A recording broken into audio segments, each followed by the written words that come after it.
Hi everybody, my name is Alan. On behalf of the crew, I'd like to welcome you to another edition of Bridging Heaven and Earth.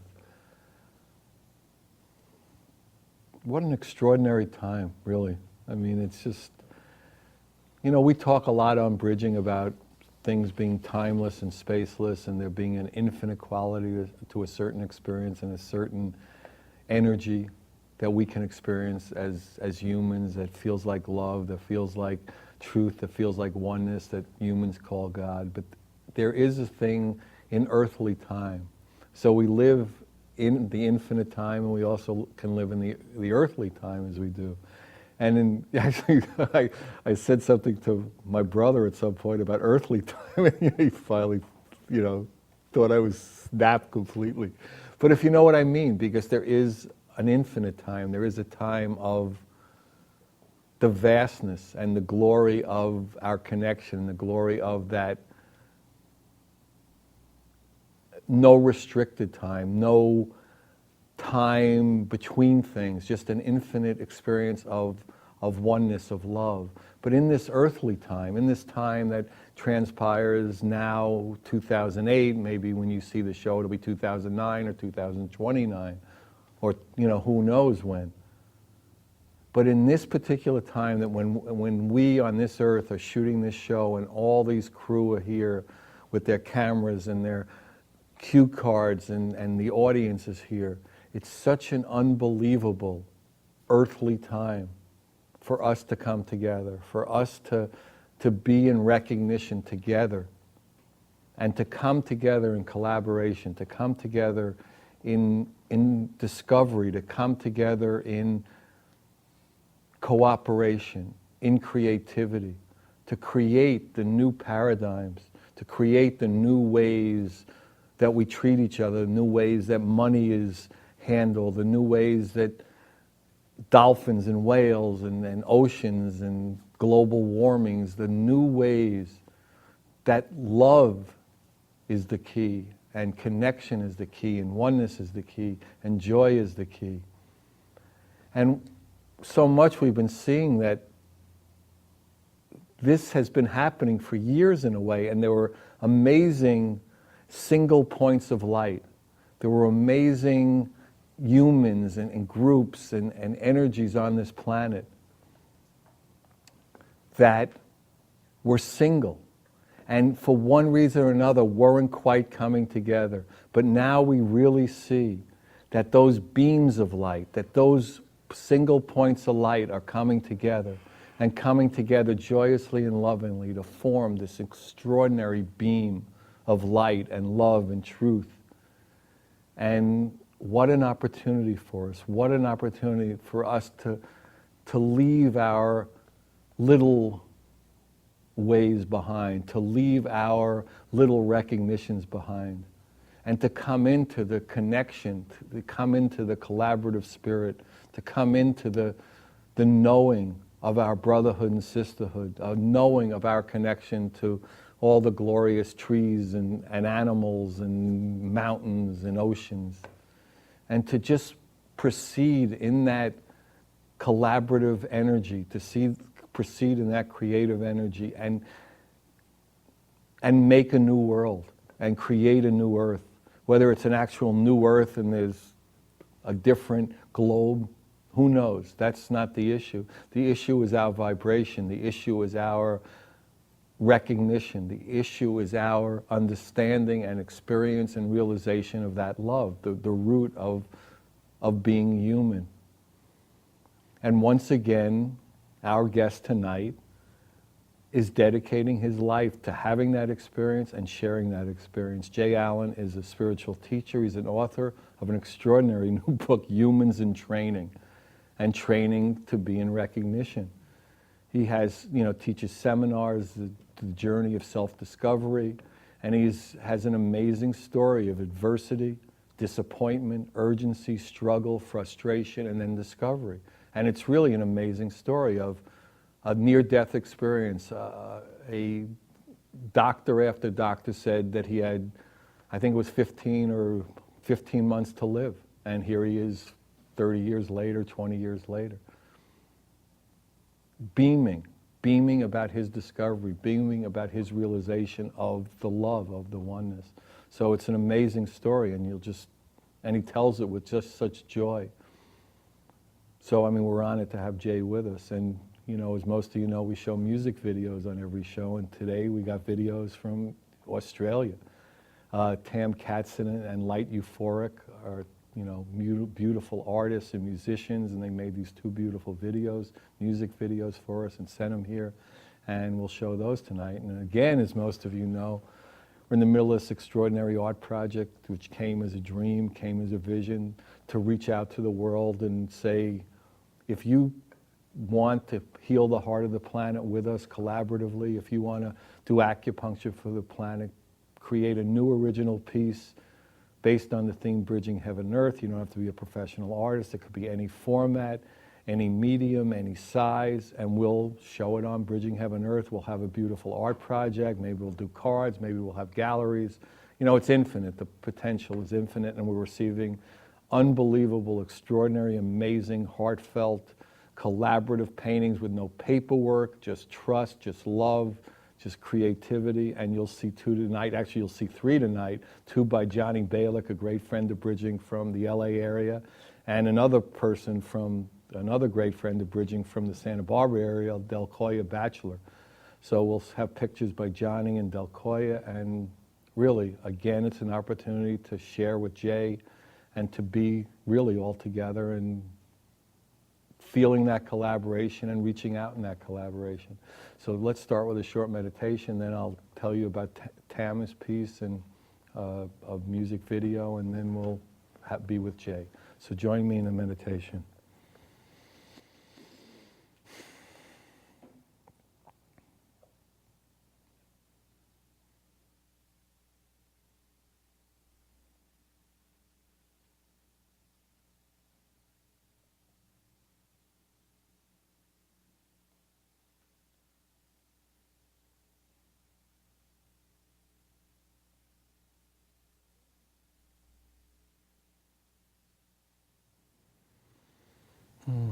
Thank you. So the first music video is Robbery, written and performed by Tam Katzin and Bronwyn Edwards Cryer, Robbery. It's a beautiful piece, beautiful music video. Thanks for sending it. Enjoy, and I'm sure you'll love it.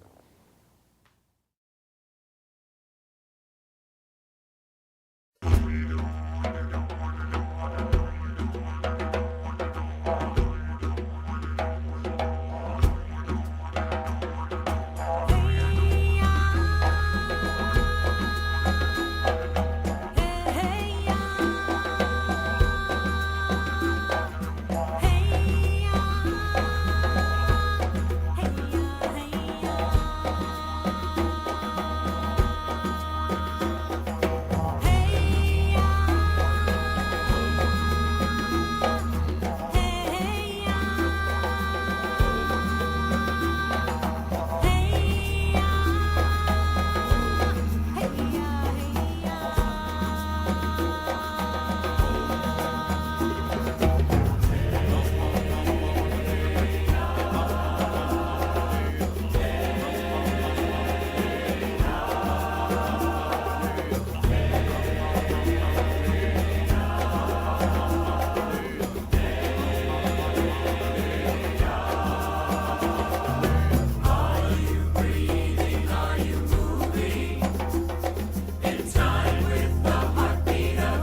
songs of love, a promise of a new day.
Hi everybody, welcome back. So the picture you're seeing, the two pictures actually, you're seeing in between us are the triumph of Romulus 1s and 2, 1 and 2, no 1s and 2s, but 1 and 2, my great friend of bridging, Johnny Balick. It's fire, acrylic, enamel, and polyurethane on aluminum and wood frames. I mean, it's just an incredible piece, two pieces of real love, of real creativity. Again, done specifically for the art project on the theme Bridging Heaven and Earth. And as you can see, after you watch the shows for a while, there's just so many different expressions of that experience. And thank you, Tam, for sending that beautiful video. So we're on the set with Jay. Welcome. Good to have you. Thank you. It's a pleasure being here. Good.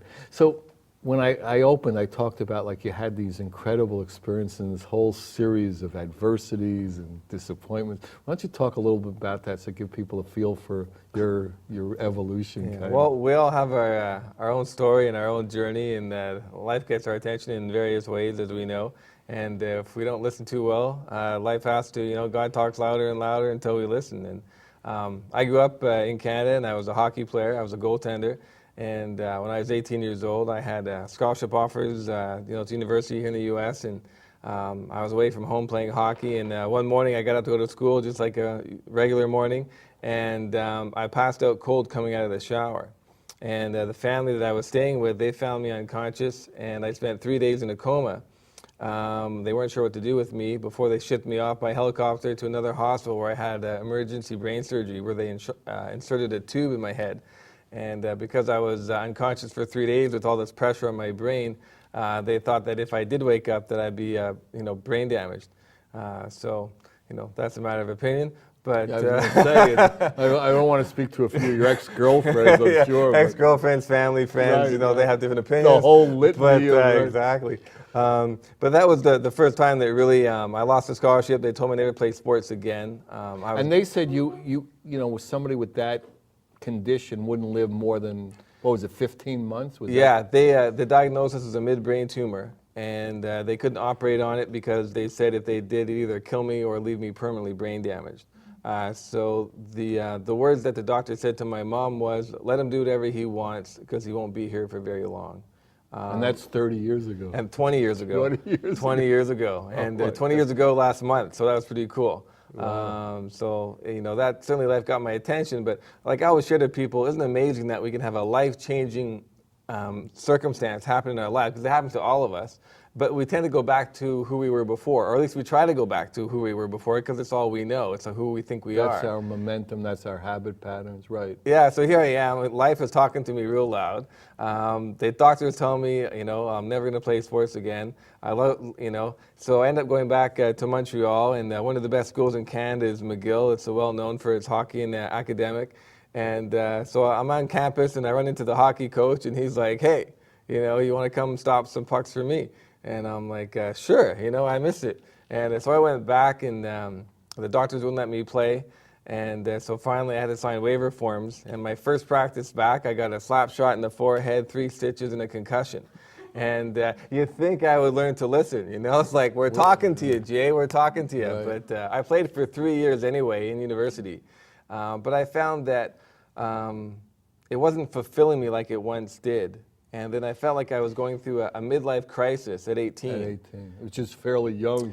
It was But fairly except young. if you only had a couple of years to live, Yeah, that would be like exactly. an elderly. So I had this sense of urgency to Right. figure out, okay, so, when I was playing sports and I played hockey, I understood what the purpose of the game was. I understood the rules. I understood how to prepare, how to condition myself. I had worked hard to build a strong foundation.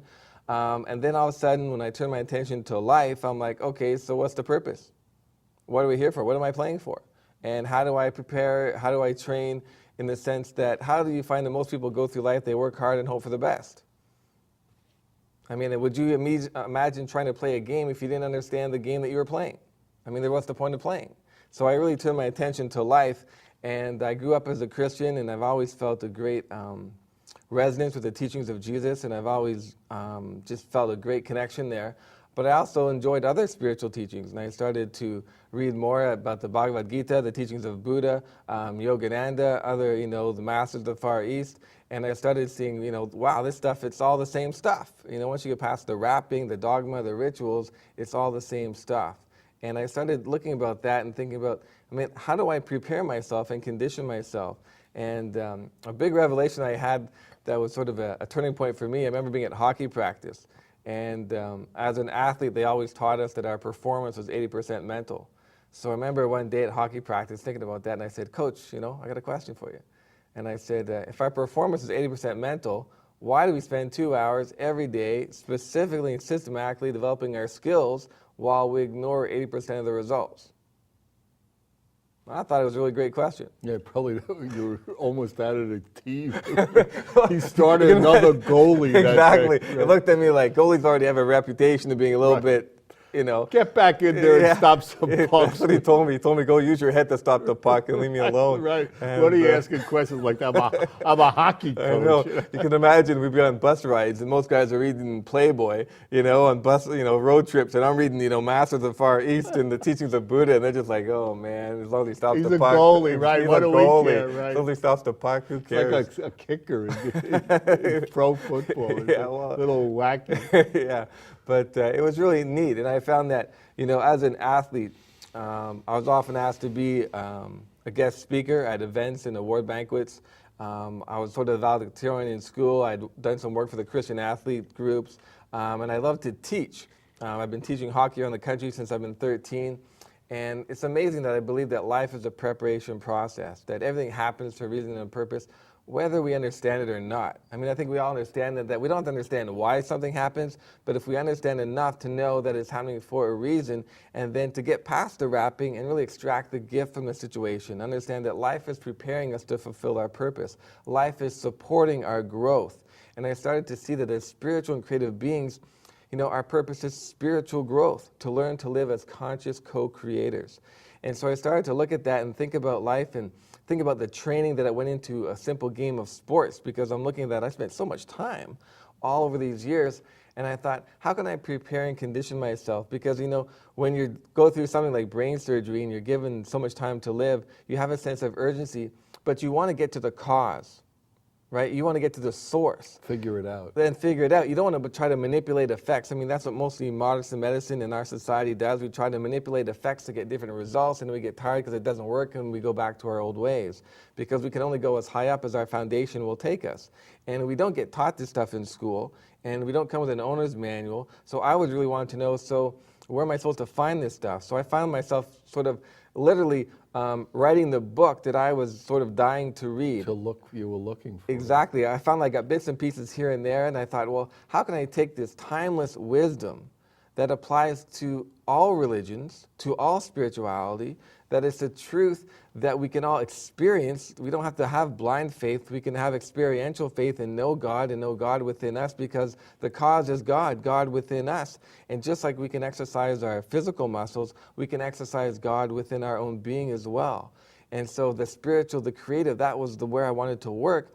But to me, when I found out that I could take the same training principles that I learned as an athlete that work on the physical level and apply it to the mental, the emotional, and the spiritual, and when I made the connection that just like as an athlete, I can recondition and reshape my body. Would you agree with me that the body's a perfect feedback mechanism? Right? Can be. You can't fool your body. Right. You can't. I mean, if you go to the gym and you exercise, you get results, whether you're skeptical or not. And the good news is, or bad news, if you don't go to the gym, you still get results. Right. May not be the results you want, but you're going to get results no matter what. Right. It's going to manifest. Exactly. And if I go to the gym and my training is random, I get random results. If my training is specific, I get specific results in direct proportion to my effort and the exercise that I was doing. Nothing is left to chance. It's a perfect world. So I started to look at that and said, well, what am I doing specifically to exercise my soul, to exercise my mind? And that if I can recondition and retrain my body with the same training principles, I can recondition my mind, my consciousness. I mean, consciousness is the cause. And imagine with the right time and effort, we can recondition and awaken our consciousness. And to me, that was huge. Because consciousness to me is awareness, to become aware of God within ourselves, and then to exercise that, to take the time for God every day, and to devote our lives to service. As you know, we live in a society that's so geared towards get. It's all about me. And then you wonder why people are on antidepressants, why they're feeling unfulfilled. They have the car, they have the house, they have all the trophies they want, but something's missing because they're ignoring that part of themselves, and yet life is always grabbing our attention. And I feel through my experience that you learn through pain and adversity, or you learn through insight and understanding. But I believe we all share that hunger to truly know ourselves and to understand that God lives within us, happiness, inner peace. I mean, it was a huge awakening for me when I realized it was called inner peace. It wasn't called piece of car. It wasn't called piece of house. It wasn't called piece of job. It wasn't called piece of, other places that you've, a lot of places that you spend time looking. Exactly. Right. And I found temporary satisfaction in each of those areas, but never what was sustaining, what was fulfilling. Exactly, getting to the cause. And when I started putting some of these pieces of the puzzle together, I'm like, man, I would kill for this information just to get it in one source. And then you see that, well, Jesus taught it 2,000 years ago, and Buddha taught it 2,500 years ago, and Krishna taught it 3,500 years ago, and yet why do we live in this society? It's like this evolution thing that seems to be taking a lot of time. And when you're given 50 months to live, you have a sense of urgency. And so I started speaking and sharing and putting together a system that I called Inner Power. And the way I looked at it is I wanted to create a system that nobody had to take my word for anything. because I don't believe in blind faith. I believe just like your body's a perfect feedback mechanism, life is a perfect feedback mechanism. And just like history repeats itself, just like in life, lessons repeat itself until we learn the lesson. And, life was talking to me pretty loud, and yet at the same time, I still, we always make excuses for ourselves. Why do we have such a hard time giving ourselves permission to fulfill our potential? To see that, are we good enough? Am I worthy enough to be God? Am I worthy enough to bring the Christ within me out and shine that out loud and to share that with other people and to let Spirit work through me? And that to me was took a little bit of time to give myself, took a little more adversity before you finally surrender to that higher will and get out of the me and get into the we. And we find that the secret to living is giving. And yet, why is our society so focused on getting? I mean, to me, that was a little huge. disharmonious, huh? Well, it's just the fact that it doesn't work. And the fact that we keep repeating the same thing until the pain gets so bad that, again, whether it's a bankruptcy or whatever it is that people go through to find out that they do their self-reflection and go, you know what, this is not working. Although society's teaching me that this is supposed to make me happy, if I'm not happy now, I'm not going to be happy then either. And that, there's just not enough amount of money extra, enough amount of anatomy, those types of things. Exactly. Well, I thought about it after a while, and I thought, what are the things that we value the most in life? We value love, happiness, confidence, character, inner peace. Well, these are all properties of the inner world. And the whole manifestation process, the way the universe works, the creative process is from the inside out. It's not from the outside in. So as long as we want things from the outside to fulfill our inner needs, it can't work. It's impossible. I mean, both scientifically and spiritually. And I thought, well, this is amazing. So I have to go inside. And that's when, the subtitle of my book is Everything You Need, You Already Have. And you just have to learn how to use what's been created within. And that was, to me, is huge, because so many of us, we spend so much of our lives looking outside for what can only be found within. And I believe that's what all the great spiritual teachers and all the spiritual masters have taught. And that we are coming to an age now where an awakening is happening, where people are starting to realize that God exists within them and all around them. That how can I see God in you until I see God in me? How can I truly love you until I love me? How can I truly forgive you until I forgive me? That, again, it begins here and then manifests outwards. And to me, those are great realizations to have. So what do you think about that? Wow. No, I mean, it really, when you think about it, like you're saying, all the teachings and all the paths and all the techniques are to lead you into that experience. Not even a mental recognition, but the experience of that connection, the experience of that inner peace. Exactly, that soul recognition. And a couple years after having the brain surgery, and I'd gone through university, I was really frustrated and bored in university because they weren't teaching me what I wanted to learn, and I was challenging the professors, and they didn't really tend to like that too much. And then afterwards, I was still reading a lot of books. I had this great hunger to learn. And it's amazing how life continues to get us our attention and trying to get us on purpose, on the right path to our service. And I started suffering from seizures as a side effect of the brain surgery. And every time you have a seizure, they say it's like the equivalent of a concussion. So I was having some memory loss, and I went to a neurologist who gave me drugs, medication to take care of the seizures. And I said, well, hey, I don't want the drugs, but I want to fix the seizures. And he's a doctor, so he said, well, that's all I can do to help you. And then a couple weeks later, I got a letter in the mail that my driver's license had been revoked. So because of your medical condition. Because of the seizures. And so he didn't tell me he was going to do this. So I just think moved. by law he would probably have to. Actually, he said by law he's not obligated to. Oh, but you can imagine. He didn't want you on the road in any case. I guess not. I wasn't too happy because I just moved to a brand new city, finished university, moved to a brand new city. I just took a new job with a financial company, and I just leased a brand new sports car that I couldn't afford, but I thought it'd be fun to try to pay for. And you're young and that kind of stuff. Now I woke up, I lost my job, my mode of transportation, my source of income, and I'm trying to get used to this. I was on Dilantin, which is a really serious drug with serious side effects. It's almost, you go into like a zombie state. And yet 5 neurologists in a row said they wouldn't help me get my license back. And the 6th one to help me get my license back said, you're adopted. He says, I'm going to go to the adoption agency to get your medical history. And so he got my the forms to fill out. On the form it said, would you be interested in meeting your biological mom?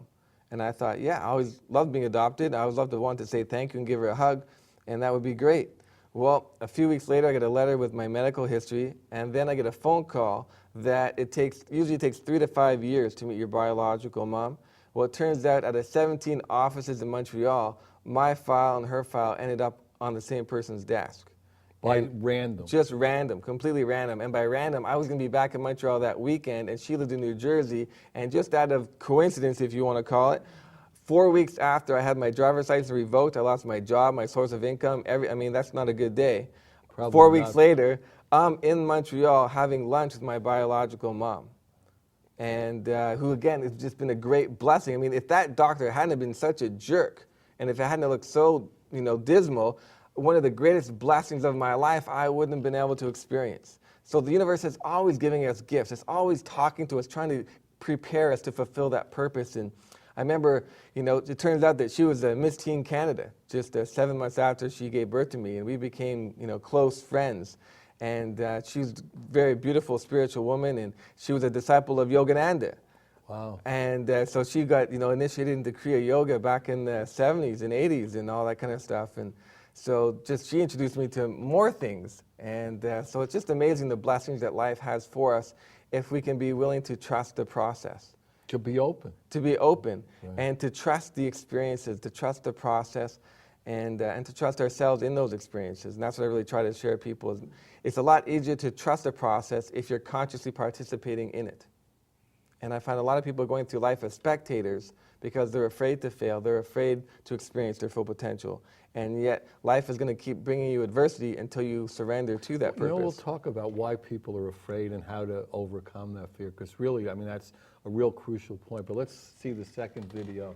So yeah, this second video, Mystic Flame, written and performed by Light Euphoric, which is, again, Tam and Bronwyn and also Chad Quit. So yeah, it's Mystic Flame, beautiful video, Light Euphoric, and then we'll come back and we'll have another beautiful picture. So, and then we'll have more time with Jay. So enjoy.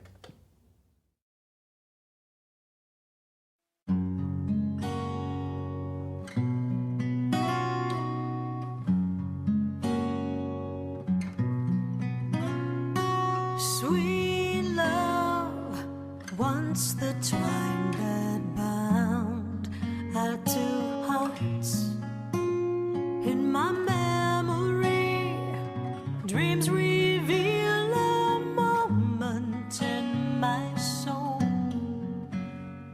where love lives in another time, a place where twin flames dwell. Surrender now, I'm swept away as thoughts of you remain. Through mystic time, our spirits we destined to surrender.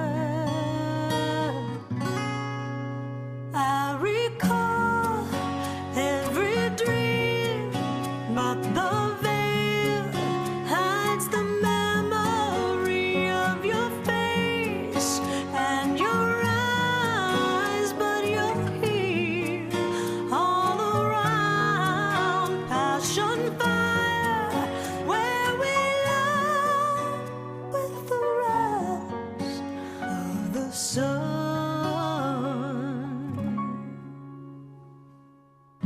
Through mystic time, our spirits we longing for each other. A past life, is this real? Mates of souls, star-crossed love. Are my dreams based on life, or is life just a fantasy? Take my hand, don't let go. Know my heart, feel my bond. Close your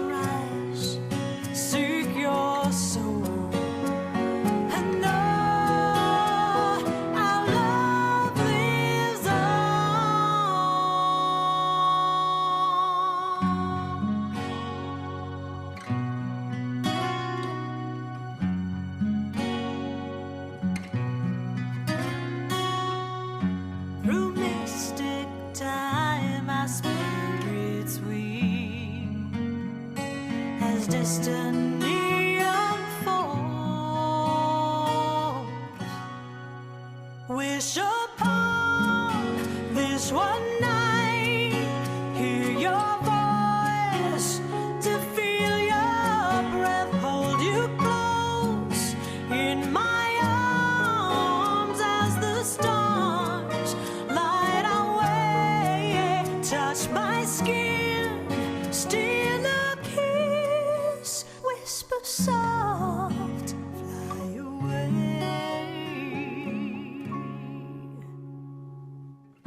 Through mystic time, our spirits we returning to each other. Sweet love, once the twine that bound our two hearts, I surrender all my dreams to you.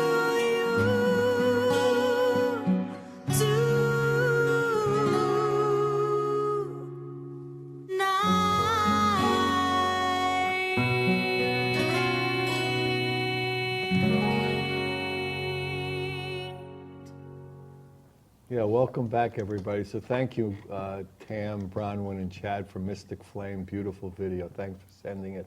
And the picture you're seeing in between Jay and I is this incredible original Chicle print that's done off the computer, this whole new method, Higher Lessons by a local Santa Barbara incredible artist, Del Coya Bachelor, and just another expression of that, literally that divinity coming through with the expression of bridging heaven and earth. So again, if anybody wants to participate and collaborate and create with us, heaventoearthart.com, heaventoearthart.com. You can see all these other pieces from all over the world, all these other creative beings, and join us. So, and we're back with Jay. So we're back. We're back. So, yeah. So at the end of the last segment, we were talking about like the fear and how to overcome the fear. So why don't you talk a little bit about that? Well, it's, where I'm coming from, I guess, I find a lot of people, self-doubt, fear of failure, those are probably the two biggest killers in our society, because a lot of people, it's even like speaking and doing what I do now. I wanted to do it long before that I started doing it, but I wouldn't give myself permission. I thought, well, I'm too young, who's going to listen to me? All these great excuses that we can give ourselves until there's enough pain and adversity where we finally surrender to that purpose. And if we understand how the universe works and how it's designed to support us, and through the right intentions, through the right actions as well, we can, the right thinking and reconditioning our mind and our emotions, that the universe is designed to give us whatever we want. And I say to people, think of your relationship with life, your relationship with God, like a father and a son, like Jesus had talked about. If you have a child, you want to give your child everything. You want your child to be successful. You want to give your child every opportunity to succeed. But you have to know what it is, your child has to know what it is that they want in order for you to help them. And so when we finally make that commitment to service, that commitment to live our life on purpose, I always tell people, be careful what you ask for, because sometimes when you want to find your purpose, you find out that where you're at is not where you're supposed to be, and you need to make a lot of changes, and change is something people fear. But it's my belief that it's hard to believe in something that you don't understand. And if you don't understand yourself or understand the laws, the principles, the processes of how life works, it's hard to make that leap. I love that expression, you can't steal second base and keep one foot on first. It's like, well, I want to live on purpose, but I don't want to give up my job. I want to do this, but I don't want to give up that. And I don't want to, are we allowed to take that leap and know that the universe will take care of us? It will support us because it's designed to do so. And as long as we do our our service with the right intentions, that the details will show up. And I think for a lot of people, that's a difficult thing. So, I mean, people might be thinking, okay, that's somebody would call that faith. Now, how do I have faith and not blind faith? How do I have, I'm not leaning on a rubber cane. How do I make those distinctions? Well, to me, it's part of the preparation and the conditioning. I don't believe in blind faith, in the sense that if you understand it's purely everything that we learn about spirit, about God, is also very scientific. You look at the laws, the principles, the processes, things like that, the whole manifestation process. If we can participate in that process, we know that, if I do specific training, I'm going to get specific results. So if I put out these thoughts and these intentions and take these actions, I'm going to be creating and manifesting that in my life. So we understand that it doesn't happen by accident. Nothing in this universe happens by accident or by coincidence. It's all energy in different forms. So if we start working with our energy and exercising our muscles, we will begin creating that on the outside.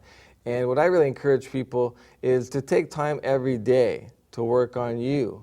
And for most people, the idea of taking 20 to 30 minutes a day to work on themselves, I kind of look at it like a cell phone. I look at, I have to recharge me every day.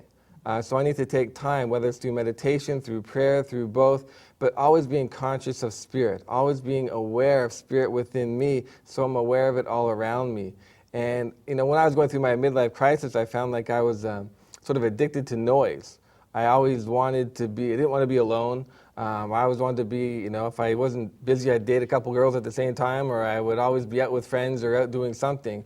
And then finally, when I started to make the connection that silence is power, silence is where we connect with spirit. And then all of a sudden you enjoy that time. You yearn for that time alone to commune. We learn that the body is the first and greatest temple. Well, what are temples built for? Right? They're sacred. And yet how many people treat their car better than their own body? Right? Because we don't understand that this is our sacred vehicle, our sacred temple to be one with God. The Christ lives in us as in Jesus, and Jesus brought that forth within himself, and he taught us, hey, if I can do this, you can do this too, and even greater things than I. And yet, why do we give our power away to things beyond our control? And so when we finally take back our power and become a student of life, it becomes a lot easier to take those risks, or so-called perceived risks, because we understand the process. But there is some faith involved because, most people, they want to know for sure before they take it. I'm not going to try to steal second base unless I know for sure that I'm going to get there. But maybe there's some lessons for us to learn along the way that is preparation ultimately to fulfill that purpose. And I found that in myself, becoming a speaker, becoming an author, that there's this growth, this evolution, there's this healing taking place.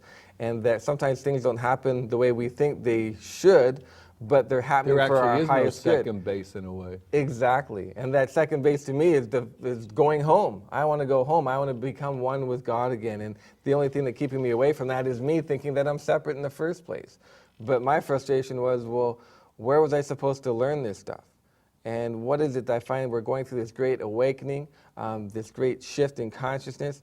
People are becoming hungrier. They're seeing that what they're trying to do isn't working, what society is teaching them, and their hunger for more, to be on purpose.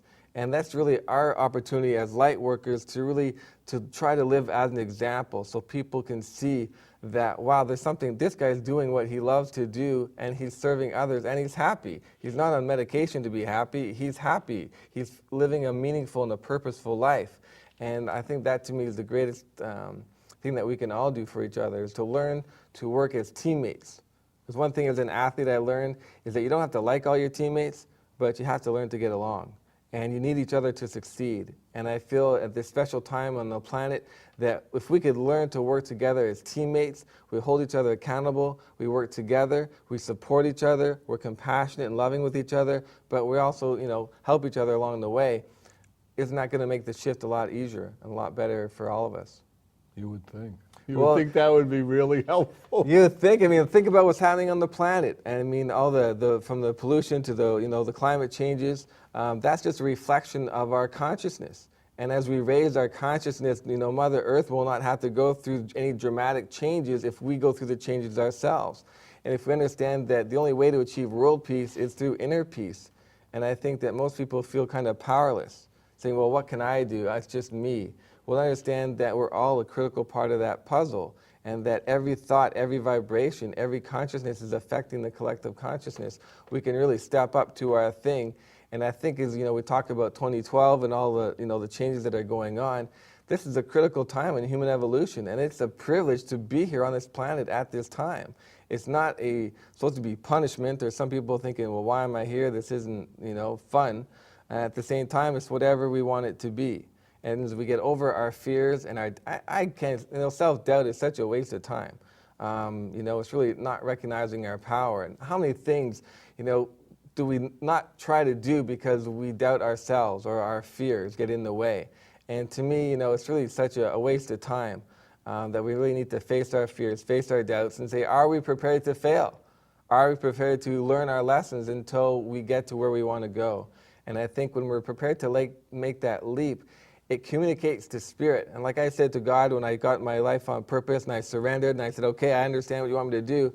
I said, God, don't take my word for it. I will prove it to you through my thoughts, through my words, and through my actions that I am committed to service. And I don't expect you, God, to help me until I prove to you that I'm willing to help myself and to be of sincere service to others. And I feel that when we show God through all our being, through our whole being, that's when we can really feel confident that we know that God will take care of us for us putting out those vibrations. So how's the deal going with God? Well, it's going great. I mean, I feel the presence more now than ever, and I find that with all of us, the presence here, the collective consciousness on the planet, we're finding that we keep running into more like-minded people all the time, and people just like us who are on their spiritual path. They're committed to service. They see God within themselves, and we keep spreading the word. And I find that my meditations just get deeper and deeper, and I found that we start living more and more in the present and being aware of the, just like I always wonder, what age was I when I stepped out of the present moment? Was I 6? Was I 7? Because we come in so pure and so connected, and then we get disconnected and start getting conditioned by our society that then we spend the rest of our life trying to get back to that connection. And I find that as we start participating in that journey, that connection gets stronger and stronger and stronger. And then it's something that's really inner peace. And just knowing that you feel that connection and knowing that God is not just within you but all around you, and you feel protected, you feel guided.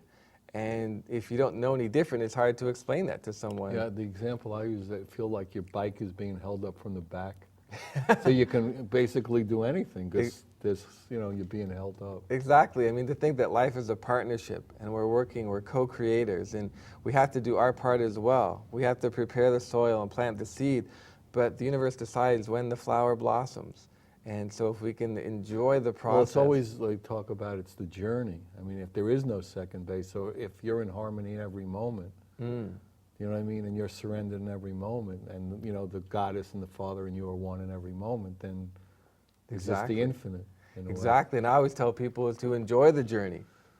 And that's all there is. Exactly. Because who knows where the... But most people, we live in our society where we say, well, I'll be happy when. When I get to the end of the journey, then I'll be happy. And we seem to put everything off because we think the journey has to be hard. It has to be difficult. Otherwise, we have that belief that nothing of any value is easy. So we seem to make life hard.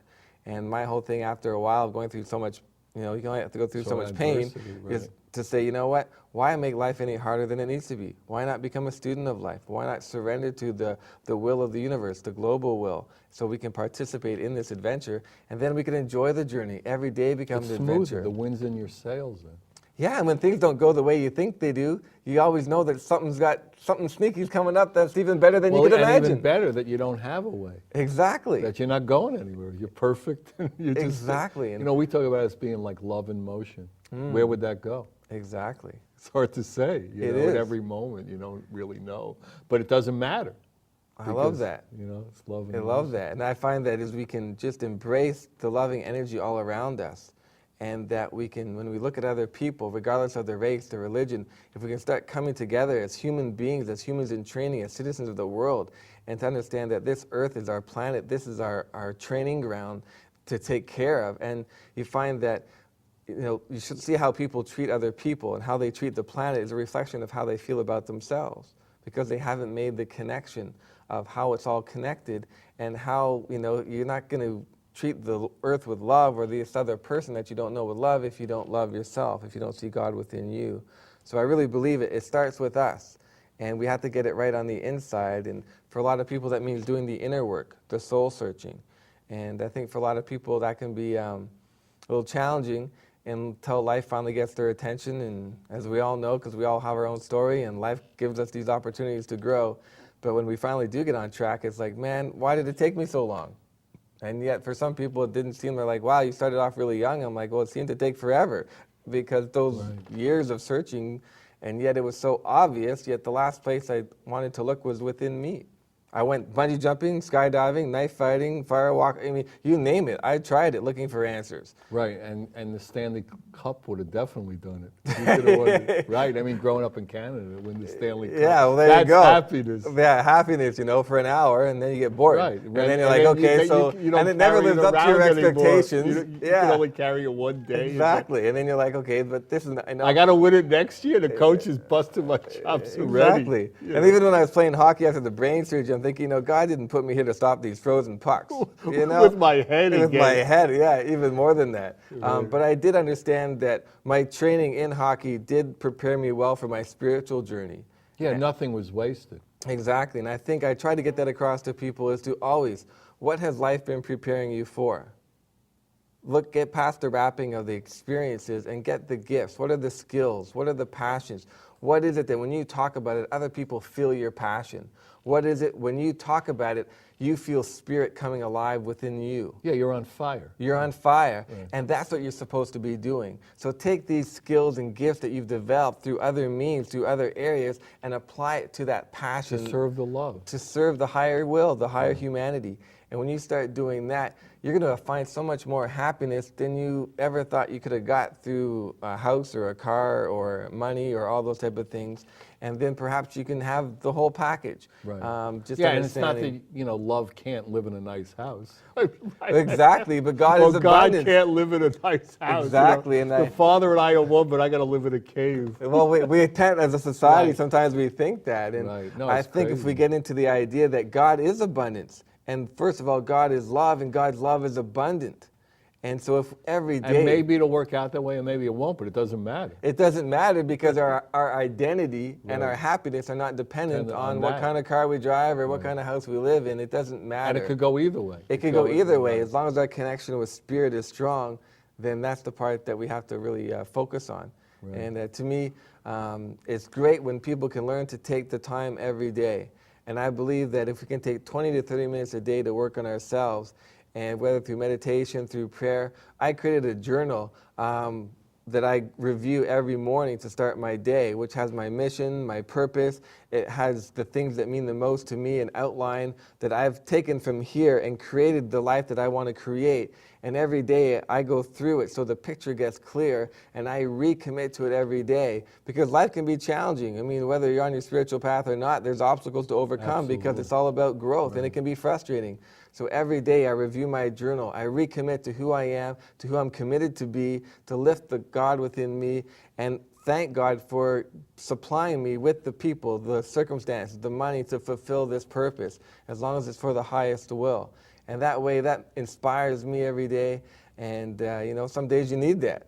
You need that extra. We always need to. We all really, do. I don't, Right, everybody needs to. We all have that in common. And I think Right. that if we understand that regardless of our race, our religion, we'll always have more in common with each other than we'll ever have in difference. We're all the same on that true level. I mean, Exactly. That's the beauty of it. And to me, to discover a truth that is consistent with all world religions, that's consistent with all spiritual teachings, this is such a unifying idea and concept that I wanted to share with people, to say, you know what, they're all talking about the same stuff.